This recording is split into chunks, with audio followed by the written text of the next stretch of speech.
जय श्रीमन नारायण। हर हर महादेव। मेरे क्षेत्र के किसी व्यक्ति के साथ बदसलूकी हुई, ये मुझे अच्छा नहीं लगा, इसलिए ये वीडियो में प्रेषित कर रहा हूँ। मन व्यथित है, इसलिए अपनी बात आप लोगों के समक्ष रख रहा हूँ। एक छोटा सा देश चलाने के लिए वहाँ के बुद्धिजीवी लोग मिलकर के एक संविधान बनाते हैं। संविधान होगा तभी तो देश चलेगा।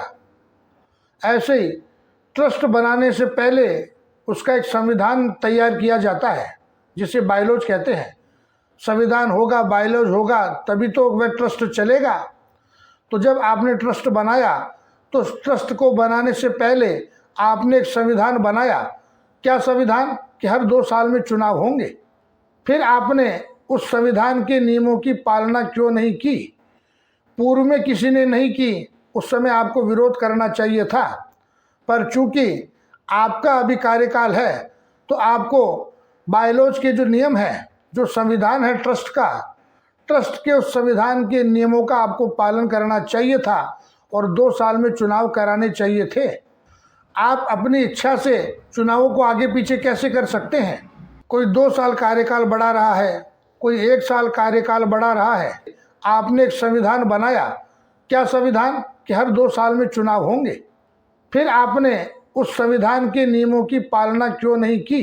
ट्रस्ट का संविधान बायलॉज आपने तैयार किया और बाद में आप लोग ही उस संविधान की, ट्रस्ट के उस बायलॉज की धज्जियां उड़ाते हैं। क्या समिति के किसी मेंबर ने या बहुत सारे मेंबर्स ने मिलकर कागज पर लिखकर आपको दिया कि आप कार्यकाल को बढ़ाएं?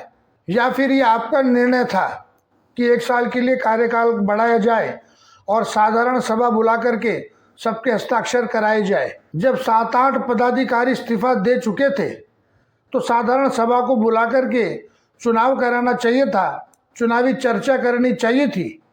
आप तो लोकार्पण की बातें करने लगे। समाज में रह कर के यदि आप ऐसा सोचते हैं कि आप ही घोषणाएं करेंगे, आप ही निर्माण करेंगे और आप ही उद्घाटन करेंगे, तो ये बात न्याय संगत नहीं है। कौन घोषणा करेगा, कौन निर्माण करेगा, कौन उद्घाटन करेगा, ये कोई निश्चित थोड़े ही है। पर हाँ, कोई भी घोषणा करे, कोई भी निर्माण करे, कोई भी उद्घाटन करे, पर सामाजिक काम में नाम समाज का ही होगा। अध्यक्ष क्या हो गए, मतलब नवाब हो गए।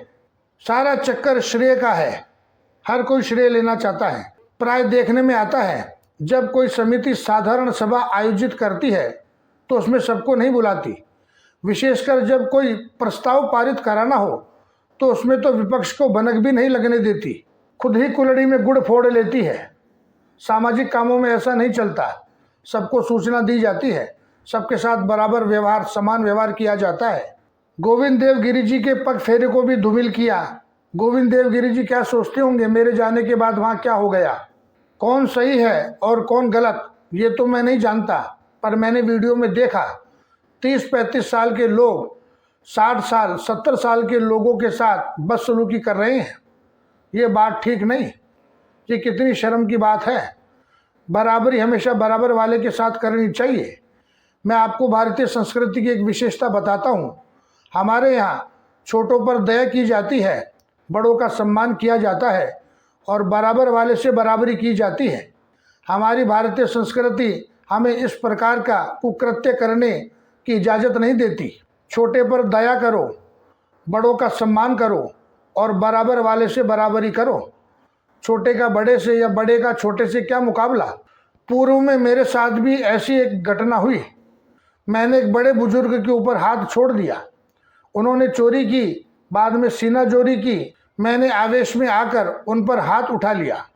बाद में मुझे बहुत पश्चाताप हुआ। मैंने उस व्यक्ति को बहुत ढूंढा पर वो मुझे आज तक नहीं मिला। मैं आज भी भगवान से प्रार्थना करता हूँ कि वो व्यक्ति मुझे मिल जाए। मैं उसके पैरों में गिरकर उससे माफ़ी मांगना चाहता हूँ। ये पाप आज भी मेरे माथे है। हमारे यहाँ बुजुर्गों का सम्मान किया जाता है, छोटों पर दया की जाती है। कल को कोई ये पूछेगा कि सन 2026 में माहेश्वरी सेवा सदन पुष्कर में धक्का मुक्की हुई, निंदनीय घटना घटी, उसका जिम्मेदार कौन था?